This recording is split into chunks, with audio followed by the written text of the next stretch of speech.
드디어 우리 이스라엘 백성들이 홍해를 건넙니다. 홍해를 건너는 시간표가 왔습니다.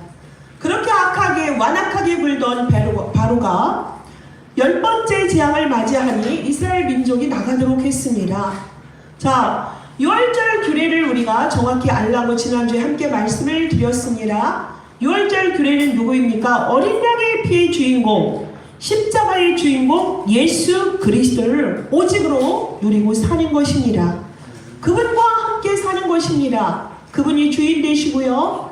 그분의 그 이름 앞에서 우리는 이스라엘의 군대로 하나님께서 홍해를 건너오게 하는 이스라엘 백성들을 군대로 말씀을 하셨습니다. 왜 그럴까요? 무기가 있는 것이 아니라 여호와를 바라보고 여호와가 대장 되시니 그를 따르고, 그래서 여호와의 군대라 했습니다. 사탄이 있기 때문에, 대적이 있기 때문에 대적을 싸워 이겨야 될 무장된, 그리스도로 무장된 6월절의 규례를 아는 이스라엘 백성들, 여호와의 군대가 홍해 앞에 서게 되었습니다.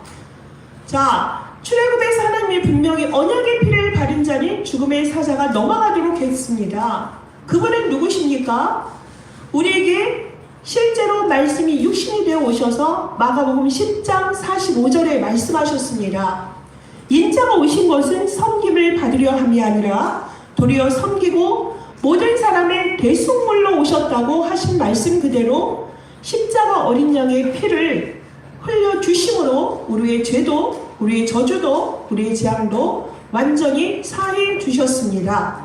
요한복음 14장 6절에 보면 내가 곧 길이요 진리요 생명이니 나로 말미암지 않고는 아버지께로 올 자가 없다라고 말씀을 하셨습니다.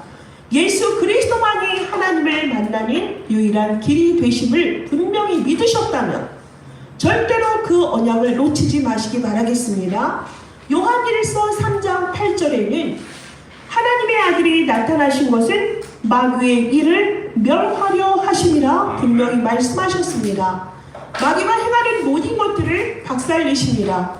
그분은 죽음에서 이기시고 부활하셔서 하나님인 것을 분명히 모두에게 증명하셨습니다. 참왕 되신 그분을 따라가는 것이 6월절 규례를 지키는 것이라 하셨습니다. 그러면 왜 하나님께서 오늘 말씀대로 홍해로 이스라엘 민족들을 인도하셨을까요? 그 이유를 우리가 함께 살펴봐야 되겠습니다. 이스라엘이 확신과 체험을 하도록 하나님이 인도하신 것입니다. 출애굽기 14장 21절에서 25절에 보면 하나님께서 이스라엘 백성들에게 물을 갈라주시고요. 누가? 모세가 기도하고 지팡이로 홍해를 쳤을 때에 하나님은 물을 가르셨습니다. 밤새도록 광풍이 불게 함으로 그 물이 갈라진 모든 곳이 마른 땅이 되도록 했어요. 이스라엘 백성들은 육지를 걸었죠. 물이 기둥이 되고 벽이 되게 하셨습니다. 그렇게 해서 마른 땅이 되게 하시고요. 좌우의 벽을 따라서 나갔을 때에 하나님은 또한 그들을 낮에는 구름 기둥으로, 밤에는 불 기둥으로 그들을 지키고 보호하시는 것을 볼 수가 있습니다. 다시 그들이 건넌 다음에는 모세가 손을 들어서 바다를 쳤을 때에 어떻게 됐습니까? 물이 닫히면서 그를 따랐던 애굽의 모든 군사들은 한 사람도 빠지지 않고 다 수장되었습니다. 하나님께서 이렇게 하심으로 그들의 모든 홍해를 건넌 히브리 사람이 온 세계에 소문이 났습니다. 나중에 보면 라합이 뭐라 하지요? 나는 이미 소문을 들었다. 너희들의 여호와께서 너희들을 애굽에서 건져내시고 홍해를 가르신 여호와인 것을 알았다라고 이미 하나님은 미리 앞서서 모든 것을 준비하셨던 것을 볼 수가 있습니다. 자, 그러면 우리가 이렇게 스토리를 함께 정리를 했다면 우리가 오늘의 말씀을 어떻게 보아야 할까요? 지금도 하나님이 이유가 있다면 홍해를 가르시지요. 우리의 사람의 머리로는 안 되지만 지금도 비슷한 일들이 곳곳에서 바다가 열려지고 닫혀지고 하는 것을 우리가 볼 수 있습니다. 그거를 주관하시는 분이 누구십니까? 우주를 창조하신 여호와 하나님이십니다. 그분은 기둥도 만들지 않으셨는데 각 행성들이 제자리에 뜨게 하시고요. 부딪히지 않게 하시고요. 지구가 온전히 돌아가므로 우리가 머리가 어지럽게도 하지 않는 정말로 우주를 창조하신 여호와 하나님인 것을 믿으시기 바라겠습니다. 오늘의 사건을 우리가 어떻게 바라보느냐, 비슷한 상황이 있을 때 홍해와도 같이 우리가 정말 막막한 길 위에 있을 때 우리는 어떻게 할 것인가, 어떤 해석을 할 것인가 하는 것이 중요합니다. 여러분, 지금 하나님께서는 이스라엘을 가는 길이 여러 갈래예요. 그런데 이들이 오는 건 지금 바닷길을 택하여서 온다니까요. 절벽 사이에 하나님이 그들을 인도한 거예요. 절벽 사이로 와서 그들이 장막을 치지요. 앞에는 그런데 홍해가 있습니다. 뒤에는 이스라엘 민족들이 믿는 여호와로 말미암아 장자를 다 잃어버린 분노하는 애굽의 군대들이 지금 뒤쫓고 있습니다. 그런 상황에 지금 놓인 것을 우리가 뭐라 하죠? 사명초가다 그럽니다. 동서남북 어디도 지금 길이 없어요. 지금 어떻게 도리가 없단 말입니다. 그리고 진퇴양난입니다. 앞으로 갈 수도 없죠. 앞으로는 빠져 죽죠. 뒤로 가면은 애국 군대에게 죽는 상황입니다. 이러할 때에 이스라엘 백성들은 원망을 하죠. 우리가 애굽에서 먹고 사는 것이 지금 광야에서 죽는 것보다 낫다. 그러면서 뭐라 합니까? 애굽 사람들이 하는 말이 너무너무 광팍합니다. 애굽 사람을 섬기는 것이 광야에서 죽는 것보다 낫겠노라 라고 말을 합니다. 완전히 어린 양의 피가 몸속에 완전히 박혀야 되는데 아직도 여호와 하나님을 온전히 바라보지 못하는 불신앙하는 모습을 우리가 볼 수가 있습니다. 자, 우리가 홍해 앞에 섰다 생각을 해봅시다. 이렇게 진퇴양난, 정말 우리가 어느 곳에도 누군가를 도울 수 없는 인생의 밑바닥에 있을 수 있다고 상상을 해봅시다. 그때 우리는 어떤 선택을 할 것입니까? 하나님은 이것을 다 보고 계십니다. 그분이 우리를 보고 있다는 증거가 뭔지 아십니까? 여기에 보면 하나님께서 우리에게 바알 스본 맞은편 바닷가에 장막을 치게 하라. 우연이 아니라 여호와께서 이스라엘 백성들을 그곳으로 인도하셨단 말이고요. 바알 스본이라는 것은, 바알은 신이란 뜻이에요. 신. 누구입니까? 여호와 하나님이 스본, 보고 계신다. 여호와 하나님이 알고 계신다. 여호와 하나님이 그들을 이곳으로 인도하셨다. 이유가 있다니까요. 하나님이 굳이 그 길로 오게 하셨어요. 다른 길도 있는데. 양쪽은 절벽이요, 앞에는 홍해요, 뒤에는 군대가 오는 이런 상황으로 바알 스본이신 하나님이 이들을 인도하셨다는 것입니다. 자, 하나님이 볼 때는 이 모든 것들은 구원의 사건이고 구원의 여정이거든요. 근데 바로왕이 볼 때는 어떻습니까? 망할 사건입니다. 좌절하고 망하고 기가 막힌 상황이라는 거죠. 그걸 우리가 어디에서 알 수 있어요? 바로가 얘기하잖아요. 저들 참 멍청이네. 어쩌다 그 길로 간다냐? 이젠 뭐다? 도간에 든 쥐야. 우리가 가서 다 그들을 잡아오면 돼. 지금 그러고 열심히 오고 있어요. 근데 여호와께서는 어떻게 했습니까? 불기둥으로 이스라엘 백성의 진은 어떻게 하겠죠? 밝게 하시고, 또 바로왕의 진은 땅감하고 흑암에 있게 해서 이들이 쫓아오지 못하도록 하신 거예요. 이렇게 여호와 하나님은 세밀하시다니까요. 여러분, 망할 일이 생겼습니까? 혹은 그런 상황에 맞닥뜨려 보셨습니까? 믿음의 선택을 하셨습니까? 여러분, 반드시 믿음의 선택을 하셔야만 합니다. 믿음의 선택을 반드시 하셔야 돼요. 믿으면은 하나님을 믿는 것이고, 하나님은 어떤 분이십니까? 너무너무 세상을 사랑하셔서 독생자 예수를 보내시기까지 우리를 사랑하신 분입니다. 그리고 그분은 항상 좋은 것을 주십니다. 그래서 합력하여 선을 이루시기를 원하십니다. 우리가 아무리 절망 속에 있어도 끝이 좋을 거야. 하나님이 분명한 계획이 있어. 그러면 그 믿음대로 되어집니다. 정말로 하나님께서 왜 이렇게 좁고 빠른 해변길이 아닌 광야의 다른 길이 아닌데, 다른 길이 있는데 왜 막다른 길로 이들이 오게 했을까요? 하나님의 뜻이 여기에 있다니까요. 너희들이 내가 누구인지를 알아야 해. 내가 너희들을 지금 다 보고 있거든. 그러면은 너희들을 나만 바라보면 되는 것이다. 그러면 너희가 흔들릴 일이 없는데 너희들 왜 그렇게 우왕좌왕하고 애굽에서 사는 것이 낫다고 하는 정도로 불신앙과 염려에 가득 차 있느냐? 지금 얘기입니다. 자, 세상의 것은요, 요한계시록에 보면 바벨론 큰 성이라고 비유를 하십니다. 그 바벨론의 특징이 무엇인지 아십니까? 음행과 사치입니다. 음행은 도덕이 없는 것이에요. 하나님이 없는 만족을 추구하는 것이 음행입니다. 지금 3단체가 세상에서 모든 시스템을 깔아놓은 것이 이거 아닙니까? 환락과 추구와 쾌락과 육신적인 것입니다. 창세기 6장에 있는 것으로 세상 사람들을 지금 현혹시키고 속이고 있는 현장 아니겠습니까? 그래서 그들은 더 과도하게 나가고요. 더 방탕하게 나가고요. 나중에 더 변태 짐승 수준이지 않습니까? 세상이 그렇게 되어버렸습니다. 네가 하나님이야. 포스트 모더니즘 또 3단체를 통하여서 네가 하나님이고 네가 부처가 될 수 있어. 이렇게 사람들을 속이고 AI 기계까지 나와서 성경을 완전히 왜곡시키고요. 교회의 일들을 망가뜨리고 없는 일도 있는 것처럼 만드는 시대 속에 우리가 있습니다. 그래서 우리가 그것을 바라보고 두려워하게 만들지요. 세상은 이렇게 어마어마한데 나는 너무나 미약해. 가진 것도 없어. 배운 것도 없어. 배경도 없네. 관계도 없어. 이러한 현실을 사람들이 보게 하지요.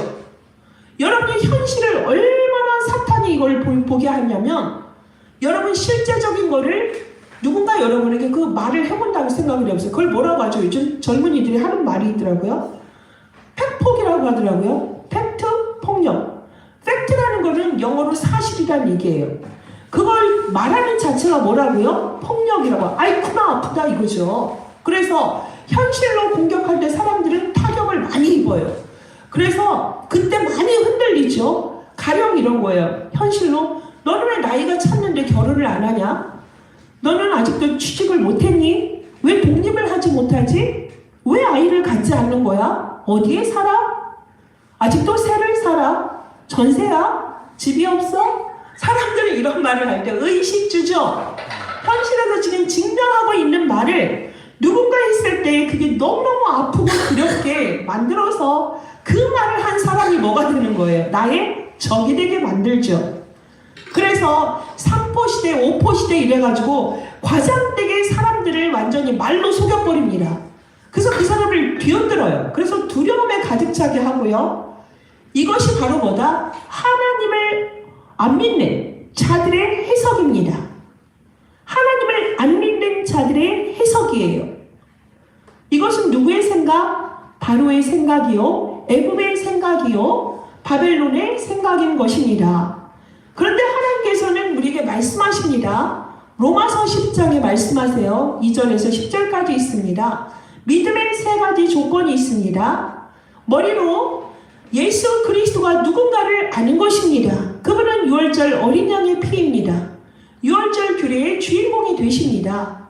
그분이 선지자, 제사장, 왕으로 오셔서 하나님 떠나고 그로 인한 죄와 저주, 재앙, 사탄의 종로를 타고 지옥 가는 인생을 완전히 해방시켜 주신 유일한 이름, 유월절 어린 양의 피의 주인공 예수 그리스도다. 그분을 믿으면 우리는 영접함으로 말미암아 하나님의 자녀가 되고 하나님의 형상과 회복이다. 이 그리스도를 믿는 믿음으로 우리는 인생의 여정을 가서 가나안에 이르는 것이다. 이게 우리가 예수가 그리스도 되시는 복음의 지식이잖아요. 그걸 우리가 머리에 먼저 들어오셔야 됩니다. 지정의로 예수 그리스도를 날마다 만나고 확인하셔야 돼요. 머리로 예수 그리스도가 우리가 완전히 믿어지고 알게 됐다. 야다. 그 예수 그리스도 우리가 성삼위 하나님을 믿었다면 이제는 믿음의 대상이 확고하면 여러분은 마음으로 믿어서 영접함으로 그분이 내 가슴 속에 내 마음의 주인공이 되신 거예요. 그렇죠? 여러분이 사는 것이 아니라 그리스도를 믿는 믿음 안에서 사는 것이라고 갈라디아서 2장 20절에 말씀하십니다. 그리고 입으로 시인해서 우리가 구원을 받는 것이에요. 이 세 가지 조건, 진, 정, 의. 이렇게 의에 이른 우리들은 이 믿음을 가지고서 하나님을 받아들였으면 하나님의 자녀의 신분 권세로 살아가셔야 돼요. 정체성을 분명히 하셔야 돼요. 거룩하게 사셔야 합니다. 거룩함이란 구별된 것입니다.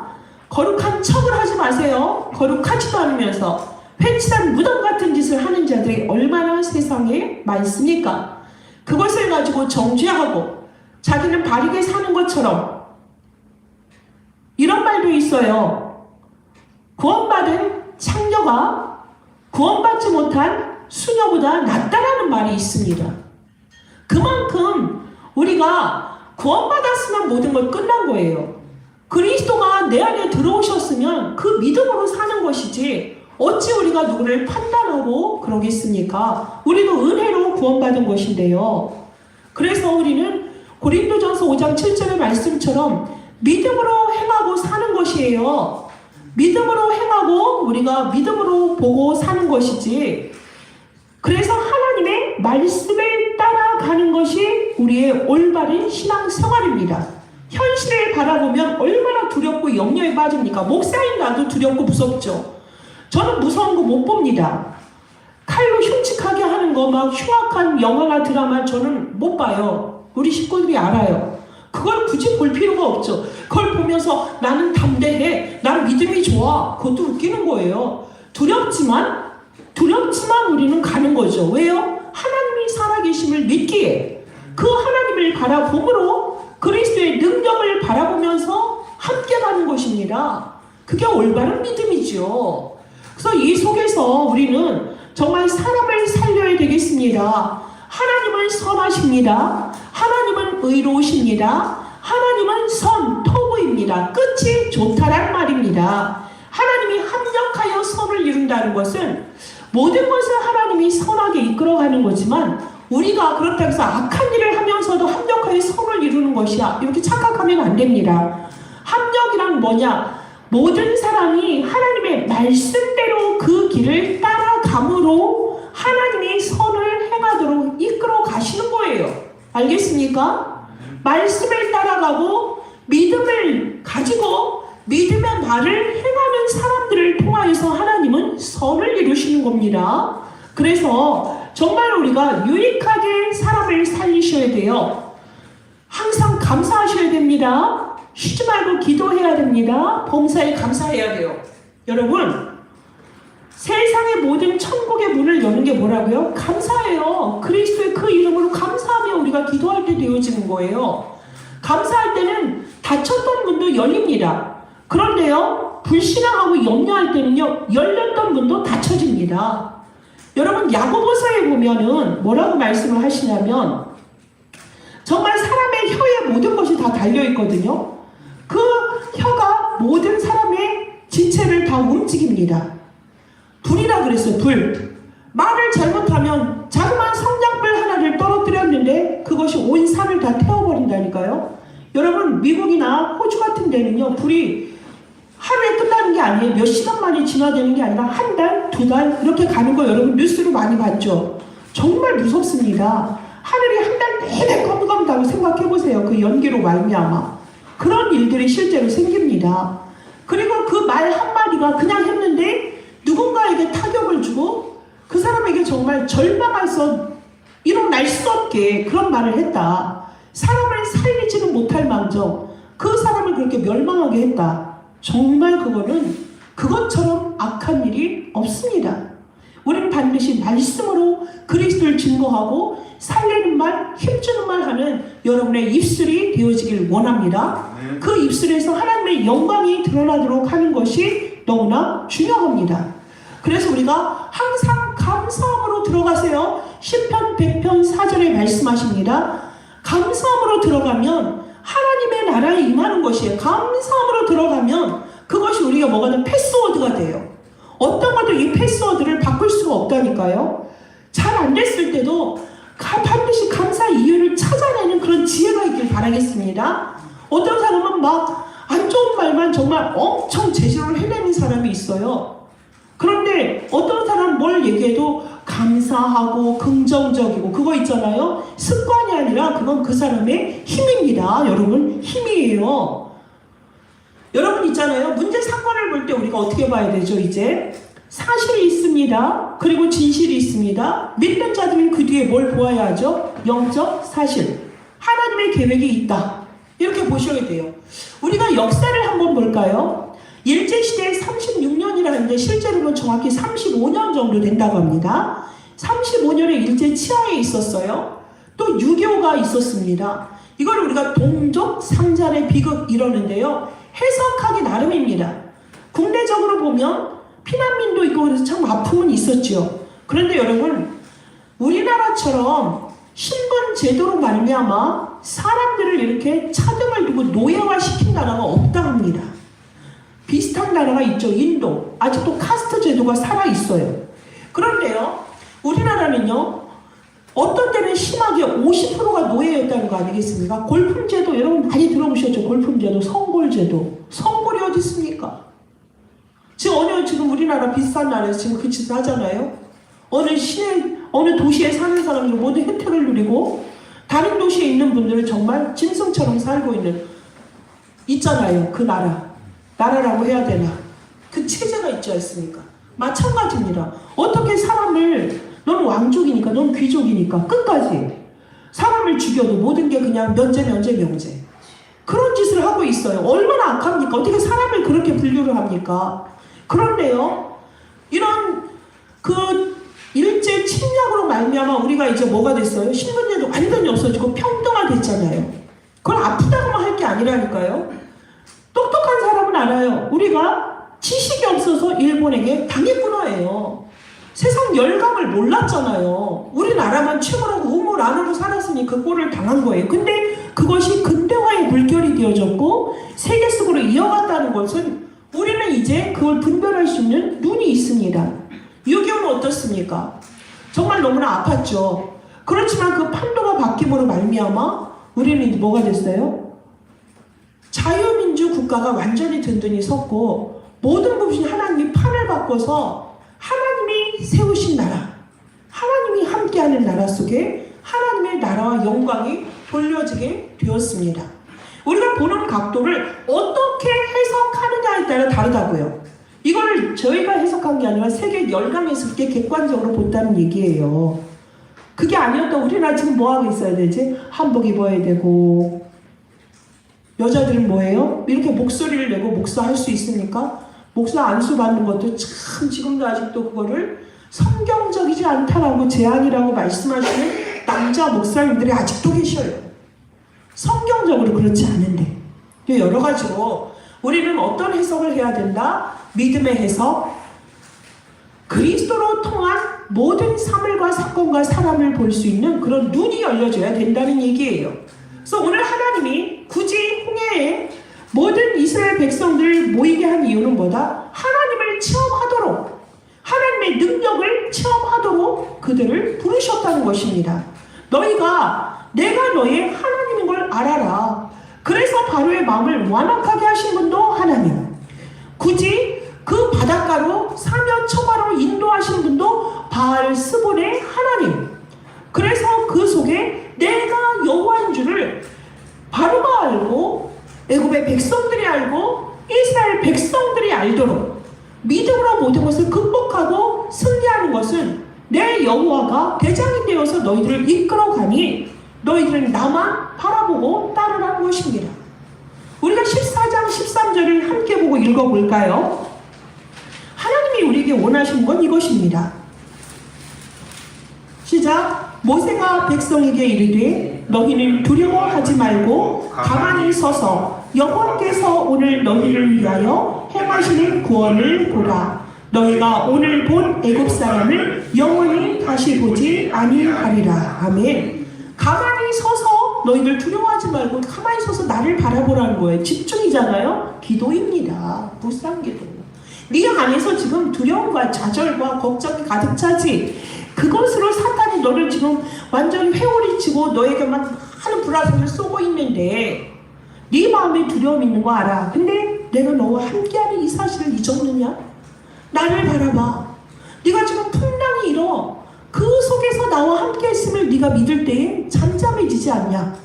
나를 바라보고 나를 향하여 집중하라. 내가 너의 여호와인 것을 알아라. 함께하는 임마누엘을 믿어라. 이 얘기입니다. 여러분, 정말 평상시에 기도가 되어진 사람은 문제 앞에 일희일비하지 않습니다. 요동하지 않습니다. 여러분, 지금의 여러 가지 문제를 바라볼 때 믿음의 눈으로 보세요. 안 그런 사람들 너무 지금 걱정입니다. 하나님이 살아계십니다. 우린 심판자가 아닙니다. 믿음으로 나아갈 뿐입니다. 사랑을 전해야 될 뿐입니다. 그들을 살리는 최고의 선은 복음을 증거하는 것입니다. 이러할 때 흑암은 곳곳에서 무너집니다. 우리가 그리스도의 복음을 전하는 데 힘써야 되겠습니다. 이것이 사단을 이기는 길입니다. 창조주 하나님을 믿는 믿음으로 나아가십시오. 그 믿음은 모든 것을 뚫어버립니다. 그리스도를 믿는 믿음 안에서 그리스도로 장착하십시오. 하나님은 이러한 사람을 통하여서 땅끝까지 가라 하셨고요. 모든 민족에게 천하에 예수 그리스도의 복음을 증거하라 하셨습니다.